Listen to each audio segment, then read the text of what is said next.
আমন্ত্রণ দীপ্ত সংবাদে। আপনাদের সাথে আছি আমি ইয়াসমিন সুমনা। কুড়িগ্রামে প্রধান নদ নদীর পানি বিভিন্ন পয়েন্টে ধীর গতিতে কমতে থাকায় বন্যা পরিস্থিতি অপরিবর্তিত রয়েছে। ব্রহ্মপুত্র নদের পানি চিলমারি, নুনখাওয়া ও হাতিয়া পয়েন্টে স্থিতিশীল অবস্থায় রয়েছে।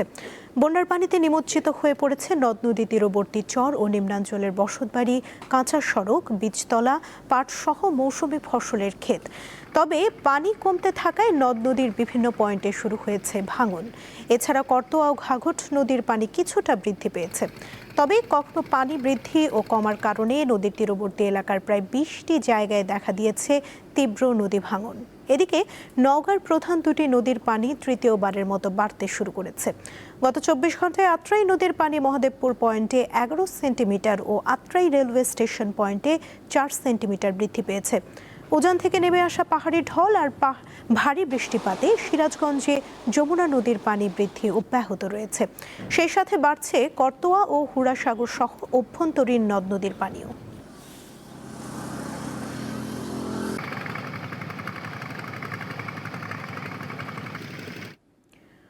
বগুড়া সদর উপজেলায় মানসিক ভারসাম্যহীন নারীকে সংঘবদ্ধ ধর্ষণের অভিযোগে 2 জনকে আটক করেছে পুলিশ। অভিযুক্তরা হলেন সদর উপজেলার পূর্বপাড়া গ্রামের মাহবুবুর রহমান, আলমগীর হোসেন ও শহীদুল ইসলাম।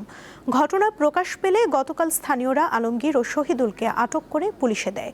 অভিযুক্ত মাহবুবুর পলাতক রয়েছে। পুলিশ জানায় ভুক্তভোগীর স্বামী মাদক মামলায় কারাগারে থাকায় সে একাধিকবার ধর্ষণের শিকার হয়েছেন। বর্তমানে সে 3 মাসের অন্তঃসত্ত্বা। সম্প্রতি ভুক্তভোগীর স্বামী কারাগার থেকে মুক্ত হয়ে ফিরলে বিষয়টি জানাজানি হয়।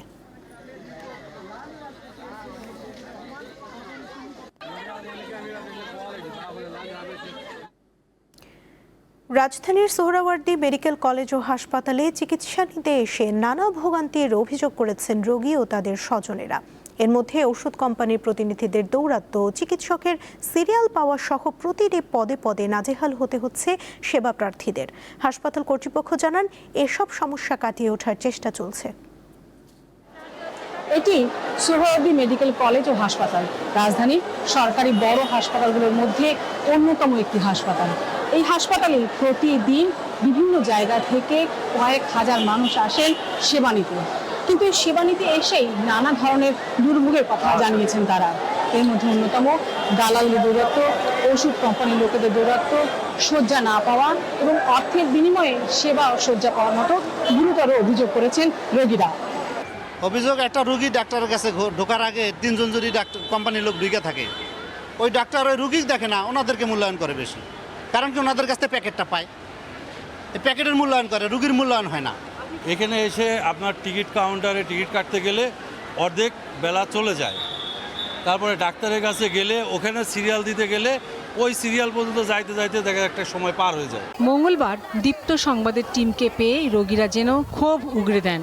বলেন পরীক্ষা নিরীক্ষার জন্য লম্বা লাইন পার হতে হয়, আবার সব পরীক্ষা হয় না, ফলে অন্য হাসপাতালে যেতে হয়। এন্ডোস্কোপি করার জন্য দিছে, সকাল থেকে আমি ঘুরতাছি, কোনো কাউন্টারে টাকা না গেছি, আবার এন্ডোস্কোপির রুমে, এন্ডোস্কোপির মেশিন নষ্ট, গেছি পপুলারে এখানে নেয় 600 টাকা, পপুলারে নেয় 3000 টাকা। এখানে যেটা হয় 500 টাকা করানো যায়, কিন্তু এটা করা আমাদের এখানে দেয় না, বাইরে পাঠায় দেয়। ওনাদের ডাক্তারের পরিচিত লোক বাইরে থাকে, হসপিটাল থেকে। আবার এমনও হয় যে ওনারা যে হসপিটালে আমাদের পরীক্ষা করতে পাঠাবে ওইখানেই করতে হবে। সর্বশেষ বলে কি, আপনার রুগীর এই সমস্যা না, অন্য একটা সমস্যা। সাধারণ একটা ফ্যামিলির থেকে যদি 30-40 হাজার টাকা তার কাছে গুছানো বড়ই কষ্টের বিষয়। সবচেয়ে বেশি অভিযোগ শয্যা পাওয়া নিয়ে, এজন্য দিতে হচ্ছে অর্থ। যদি হুইল চেয়ার চাই 500 টাকা আগে দেন, আর সিট তো পাওয়াই যায় না, টাকা দিলে সিট পাওয়া যায়। রুগী কাঁদতেছে, রুগী হাই হাই করে চিৎকার করছে, কিন্তু একটা টিকিট পাচ্ছে না। একদম সিন্ডিকেট। এখন আমি এক জায়গায় যাই, ধরেন এখানে গেছি, হ্যাঁ, তো ডাক্তার দেখানোর পর বের হয়েছি, ওইখানে থাকে একজনই বলে যে ভাই আমার কাছে টাকা দিলে আমি আপনার চিকিৎসা করে দিতে পারবো, আমার কাছে টাকা দিলে আমি আপনার সিরিয়াল লাগবে না, আমি ইমার্জেন্সি আপনাকে এই জিনিসটা করে দিতে পারবো। এসব অভিযোগ নিয়ে হাসপাতালের পরিচালক জানান, জনবল সংকট ও রোগীর অতিরিক্ত চাপ থাকায় অনেক সময় সেবা দেওয়ায় বিঘ্ন ঘটে। ওষুধ কোম্পানির নৈতিকতা নিয়েও কথা বলেন তিনি। এটা 850 করে জনবল দিয়ে চলতেছে হসপিটাল, কিন্তু এখানে স্টিল আমাদের ডেইলি আউটডোরে রুগী হচ্ছে 4 থেকে 5,000। সো যেটা আমাদের মেডিকেল অফিসারও, আউটডোর মেডিকেল অফিসার পোস্ট সীমিত, সব মিলিয়ে কিন্তু আমরা একটু সীমিত জনবল দিয়ে আমরা চালাচ্ছি। একটা পেশেন্টের প্রেসক্রিপশনের ছবি তোলা এটা অবশ্যই ঠিক না। তবে সংকট কাটিয়ে ওঠার চেষ্টা করা হচ্ছে বলেও জানান তিনি। লাবণী গুহ, দীপ্ত সংবাদ, ঢাকা।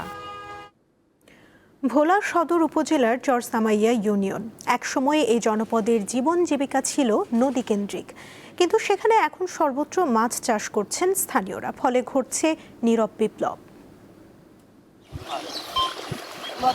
নদীর পানি স্লুইস গেটের মাধ্যমে পুকুরে প্রবেশ করিয়ে গড়ে তোলা হয়েছে মাছের খামার। বর্তমানে এই এলাকায় ৫ শতাধিক চাষি বাণিজ্যিকভাবে বিভিন্ন জাতের মাছ উৎপাদন করছেন। অথচ দ্বীপ জেলা ভোলার এই অঞ্চলে নিকট অতীতে এমনটি দেখা যায়নি। একজনের দেখা দেখি মনে করেন এখন ৩০০ থেকে ৩৫০ লোক এই মাছে জড়িত। আমাদের চরসময়ের মাছের কোয়ালিটি ভালো, খাইতে স্বাদ, নদীর সাথে সুইচ গেট করা। আমাদের ৩০-৩৫টা ঘের আছে, এই আমাদের নদীর সাথে ঘের। এই মাছগুলা খাইতে খুব সুস্বাদু। আমাকে ৩৭টা পুষ্কুনি আছে, সব নদীর লগে সব সুইচ গেট করা, পানি আপ ডাউন হয়। আমার প্রতিদিন ২০ থেকে ২৫ মণ মাছ আমার উঠে প্রতিদিন। দুপুরবেলা আমি মাছ মাফি, ইনশাল্লাহ খুব লাভবান ভালো। প্রতি মাসে আমার প্রায় ৪৫ থেকে ৫০ লক্ষ টাকার মাছ আমি মাপি। স্থানীয়রা জানান, মাছ চাষের মাধ্যমে তারা বেশ লাভবান হচ্ছেন, তাই এই খাতে অনেক উদ্যোক্তাও আগ্রহ দেখাচ্ছেন, ফলে সৃষ্টি হচ্ছে কর্মসংস্থান। দোকানদার, চাকরিজীবী এবং এলাকার যত বেকার লোক আছে সবাই মাছ চাষ করে। তো এখন বর্তমানে আমিও মাছ চাষের সাথে জড়িত হয়েছি। ছোট পুষ্করিণী মাছের চাষ শুরু করছি। বছর প্রতি এক বছর লাভবান হওয়ার পর আরেক বছর আরেকটা বানাইছি, আরেক বছর লাভবান হওয়ার আরেকবার করছি। এতে আমাদের এলাকার সবসময়তে মাছের চাষ সবে কম বেশি সবে মাছের চাষের লাগে জড়িত। প্রয়োজনীয় পরামর্শ দিয়ে চাষিদের সহযোগিতা করছে ভোলা সদর উপজেলার মৎস্য অফিস। ভোলা সদর উপজেলাতে প্রায় ৮৫০০ পুকুর আছে এবং এখানে বেশিরভাগ পুকুর চরসময়া এবং দক্ষিণ দিগুলদি ইউনিয়নে অবস্থিত, এবং এগুলোর মধ্যে আমাদের যারা মৎস্যজীবী এবং মৎস্য খামারিরা মাছ চাষ করে তাদের জীবিকা নির্বাহ করছে। বর্তমানে আমাদের অফিস থেকে তাদেরকে টেকনিক্যাল সাপোর্ট এবং প্রয়োজনীয় জরুরি সেবা দিয়ে যাচ্ছি। পাশাপাশি প্রকল্প থাকা সাপেক্ষে আমরা প্রকল্প থেকে তাদেরকে প্রয়োজনীয় প্রণোদনা সেবাও দিয়ে যাচ্ছি। এই কর্মকর্তা আশা করেন ভোলা সদর উপজেলার চরসামায়া ইউনিয়নে মাছ চাষের এই বিপ্লব অন্যান্যদের উৎসাহ দেবে।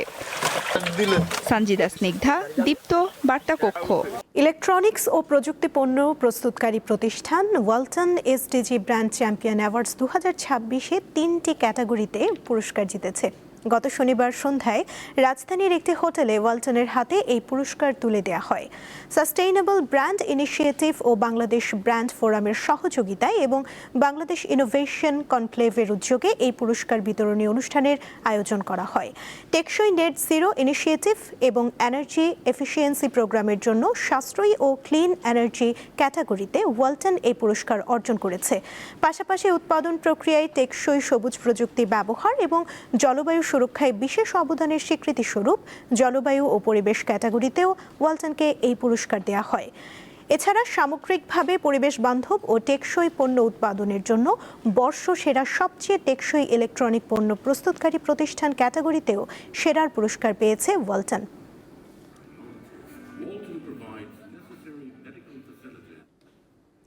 গ্রাহকদের আর্থিক লেনদেনের সেবা আরও সহজ, সাশ্রয়ী ও স্বাচ্ছন্দ্যময় করতে উদ্ভাবনীয় এক প্রযুক্তি করেছে ডাক বিভাগের মোবাইল আর্থিক সেবা নগদ ও এনবিআর ব্যাংক পিএলসি। সোমবার রাজধানীর গুলশানে এনআরবি ব্যাংকের কর্পোরেট প্রধান কার্যালয়ে এক অনুষ্ঠানে এই চুক্তি স্বাক্ষরিত হয়। এই চুক্তির মাধ্যমে নগদের প্ল্যাটফর্ম ব্যবহার করে এনআরবি ব্যাংক দেশের প্রত্যন্ত অঞ্চলে যেখানে তাদের কোনো শাখা নেই সেখানেও গ্রাহকদের সেবা দিতে পারবে। চুক্তির আওতায় এনআরবি ব্যাংকের মাধ্যমে প্রবাস থেকে আসা রেমিটেন্স নিমিষেই প্রত্যন্ত অঞ্চলের গ্রাহকদের ওয়ালেটে পৌঁছে দেবে নগদ। ফলে দেশের যে কোনো স্থান থেকে উপকারভোগীরা 24 ঘন্টায় রেমিটেন্স গ্রহণ ও ব্যবহার করতে পারবেন। তাছাড়া নগদ ও এনআরবি ব্যাংক মিলে ন্যানো লোন, কর্পোরেট কালেকশন সহ আরও অনেক সেবার কলেবর প্রসারিত করবে বলে অনুষ্ঠানে জানানো হয়েছে। আমরা জানি না যে এমএফএস কি করে, বিভিন্নভাবে জেনেছেন যে এই পিরিয়ডটাতে পার্টনারশিপ উইথ নগদ ফর ওপেন ব্যাংক। আন্তর্জাতিক প্রসঙ্গ। ভারতের উত্তর পূর্বাঞ্চলীয় রাজ্য আসামে বন্যা পরিস্থিতির অবনতির ফলে একদিনে আরও ২১ জনের মৃত্যু হয়েছে। ফলে চলতি বছরে বন্যায় আসামে মৃতের সংখ্যা বেড়ে দাঁড়িয়েছে ৩১ জনে। ভারতীয় গণমাধ্যম এনডিটিভি জানিয়েছে সবচেয়ে বেশি প্রাণহানির ঘটনা ঘটেছে শিবসাগর জেলায়। এছাড়া চড়াইদেও জেলায় ৫ জন, গোলাঘাটে ২ জন এবং জোরহাটে ১ জন মারা গেছেন বলে জানিয়েছে আসাম রাজ্য দুর্যোগ ব্যবস্থাপনা কর্তৃপক্ষ। সংস্থাটি জানিয়েছে একই সঙ্গে রাজ্যের ১৬ জেলায় ৫,৬৪,০০০-এর বেশি মানুষ বন্যা কবলিত হয়েছে। ৪৪টি রাজস্ব সার্কেলের আওতায় ৮৭২টি গ্রাম এখনও পানিতে তলিয়ে আছে। রেল লাইনে বন্যার পানি উঠে যাওয়া টানা দ্বিতীয় দিনের মতো ট্রেন চলাচল ব্যাহত হয়েছে।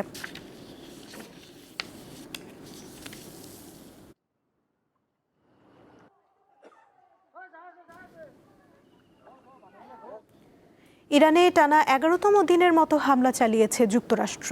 বুধবার ভোরে রাজধানী তেহরান সহ দেশের বিভিন্ন এলাকায় বিস্ফোরণের খবর দিয়েছে দেশটির গণমাধ্যম। এক বিবৃতিতে সেন্টকম জানিয়েছে বুধবার মার্কিন বাহিনী ইরানের সামরিক অভিযান পরিচালনা কেন্দ্র, নৌ সক্ষমতা, বিমান রাখার হ্যাঙ্গার, ড্রোন সংরক্ষণাগার এবং সামরিক রসদ অবকাঠামোতে হামলা চালিয়েছে। ইরানের গণমাধ্যমগুলো জানিয়েছে দেশটির দক্ষিণাঞ্চলের বুশেহর, শিরিক, খুজেস্তান প্রদেশের বেহবাহান ও ওমিদিয়ে শহরের কাছাকাছি এলাকায় যুক্তরাষ্ট্রের ক্ষেপণাস্ত্র হামলা হয়েছে। এদিকে পিক্যাক্স মাউন্টেন নামক ইরানের একটি সন্দেহভাজন পারমাণবিক স্থাপনায় ভয়াবহ হামলার হুমকি দিয়েছেন ট্রাম্প।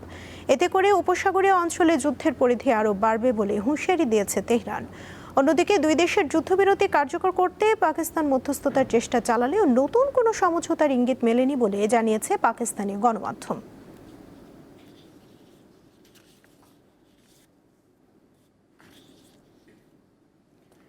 ক্রমেই জটিল হয়ে উঠছে ভারতের রাজনৈতিক পরিস্থিতি। পুলিশি বাধা, কাঁদানে গ্যাস আর লাঠিচার্জেও থামেনি নয়াদিল্লিতে ককরোচ জনতা পার্টির আন্দোলন। তার উপর এবার প্রধানমন্ত্রী নরেন্দ্র মোদীর বাসভবনের সামনে বিক্ষোভ করায় আটক করা হয়েছে কংগ্রেস নেতা রাহুল গান্ধী ও প্রিয়াঙ্কা গান্ধী সহ দলটির কয়েকজন শীর্ষ নেতাকে।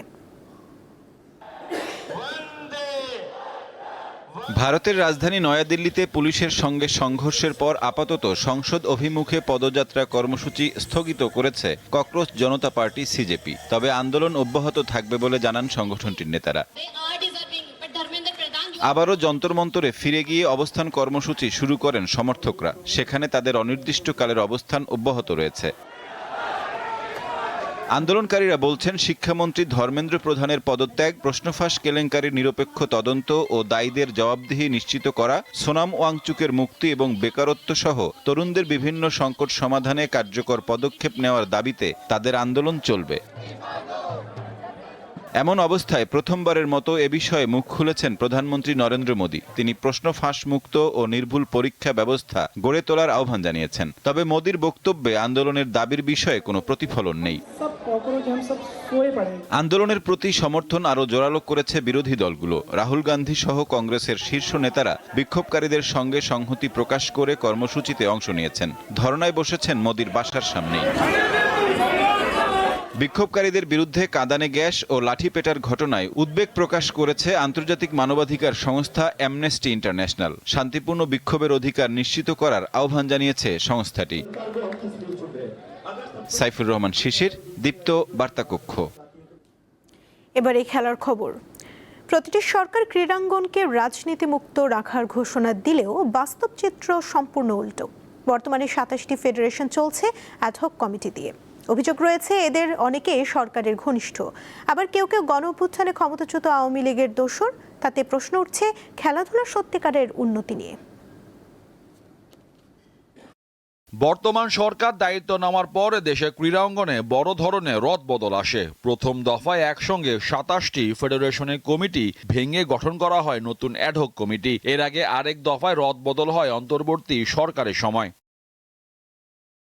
বরাবরের মতো এবারও অ্যাডহক কমিটিগুলোতে সরকার ঘনিষ্ঠ ব্যক্তিরাই প্রাধান্য পেয়েছেন। জাতীয়তাবাদী ক্রীড়া দলের সঙ্গে যুক্ত অনেকে এসেছেন ফেডারেশনের দায়িত্বে, আবার কেউ কেউ দায়িত্বে ফিরেছেন। গত ১৭ বছরের যে জঞ্জালটা ছিল, সেই জঞ্জাল ক্রীড়াঙ্গনটা ফুললি স্থবির হয়ে গেছে। সেই জায়গাটা থেকে উত্তরণের জন্য ইন্টারিয়র গভর্নমেন্ট যখন আসলো তখন কি করলো, একটা সার্চ কমিটি করলো।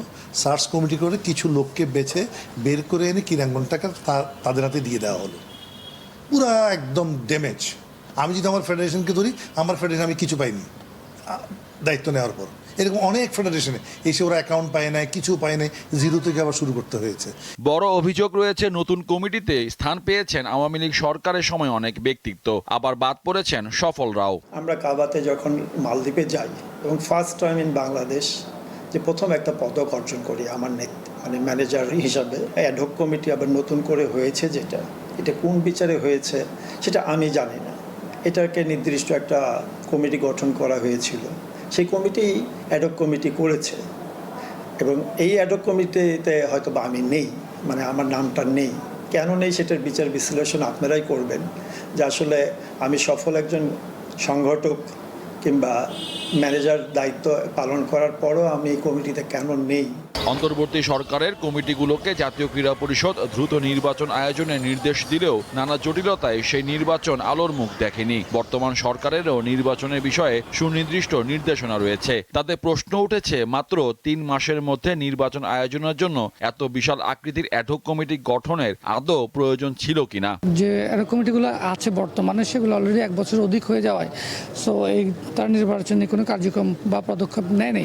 তারা আগামী 3 মাসের মধ্যে নির্বাচনের মাধ্যমে গণতান্ত্রিক প্রক্রিয়ায় বাংলাদেশের ক্রীড়াঙ্গনে যারা গুণীজন আছেন, যারা ক্রীড়াবিদ রয়েছে, ক্রীড়া সংগঠক, যারা স্পন্সর প্রতিষ্ঠান বা কর্পোরেট হাউস রয়েছে, যারা ক্রীড়া ক্ষেত্রে বিনিয়োগ করার জন্য এগ্রি করছেন, তাদেরকে সমন্বয়ে একটি স্বাবলম্বী ফেডারেশন করার লক্ষ্যে আমরা কিন্তু কিছু সুপারিশ আমরা ফেডারেশনে দিয়েছি। বলা হয় সংগঠক সমৃদ্ধ হন অভিজ্ঞতায়, কিন্তু নতুন নেতৃত্ব দরকার। অনেক খেলাতেই সেটা গড়ে ওঠেনি, ফলে বছরের পর বছর একক রাজত্ব চলে। সরকার বদলালেও এই মুখগুলো থেকে যায়। মোহাম্মদ হাসিব, দীপ্ত স্পোর্টস, ঢাকা। বিশ্বকাপের ফাইনালে স্পেনের কাছে হারের পর নিজ পরিবারের কাছে ফিরেছেন আর্জেন্টাইন কোচ লিওনেল স্কালোনি। নিজ শহরে ফিরে আবারও কাঁদলেন তিনি। আর্জেন্টিনায় ফিরে সংবাদ সম্মেলনে নিজেকে ধরে রাখতে পারেননি লিওনেল স্কালোনি। প্রশ্নোত্তর পর্ব শেষ না করে কাঁদতে কাঁদতে সম্মেলন কক্ষ ছাড়েন কোচ। অবশ্য নিজেকে সামলে নিয়েছিলেন পরে। পূজাতোয় পরিবারের কাছে যাওয়ার আগে বেশ বলিষ্ঠ ছিল তার কণ্ঠস্বর, কিন্তু নিজ শহরে ফিরে চেনা জানা মানুষদের সামনে আবার কেঁদেছেন স্কালোনি। এই ছিল এখনকার মতো। পরবর্তী সংবাদ বেলা 12টায় দেখার আমন্ত্রণ রইল।